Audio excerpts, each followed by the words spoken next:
नमस्कार, बातमीकारमध्ये आपलं सर्वांचं स्वागत आहे। आपण बृहन्मुंबई महानगरपालिका जी साऊथ वॉर्डकडे आलेलो आहोत। या ठिकाणी महाराष्ट्र शासनाने पालकमंत्री दीपक केसरकर यांच्या माध्यमातून एक उपक्रम लावलेला आहे, सरकार आपल्या दारी जनतेशी सुसंवाद, असा त्या उपक्रमाचं नाव आहे। आपल्यासोबत बिल्डिंगचे काही रहिवासी आणि पदाधिकारी उपस्थित आहेत। त्यांच्या काही समस्या ते इथे या ठिकाणी घेऊन आलेले आहेत आणि ते थेट दीपक केसरकर यांच्याकडे मांडणार आहेत। काय सांगाल आपण, आपलं नाव काय सांगा? माझं नाव नरेंद्र वाडकर, मी तुळशी बिल्डिंगचा चेअरमन आहे। गेले 13 वर्षापासून एक संघवी म्हणून रिडेव्हलपमेंट करतो आहे। आमच्या बिल्डिंगची त्याने 13पासून एवढी हालत करून ठेवली आहे, NOC घेऊन ठेवली आहे। NOC घेतल्यामुळे ना म्हाडा करते आहे ना आमदार करू शकत आहे आणि बिल्डिंगची त्याने अशी हालत केली आहे, होते सगळे कागदपत्र वगैरे। आम्ही त्याचा पाठपुरावा म्हाडामध्ये गेले 2 वर्ष आम्ही सतत पाठपुरावा करतो आहे।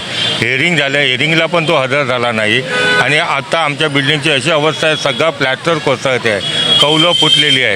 आम्ही सांगून तो ना कुठल्या म्हाडाच्या नोटिसला दाद देतो आहे ना आम्हाला दाद देत आहे। तर आमचं तेच आज सगळं गाऱ्हाणं घेऊन आम्ही आज साहेबांकडे आलेलो आहोत।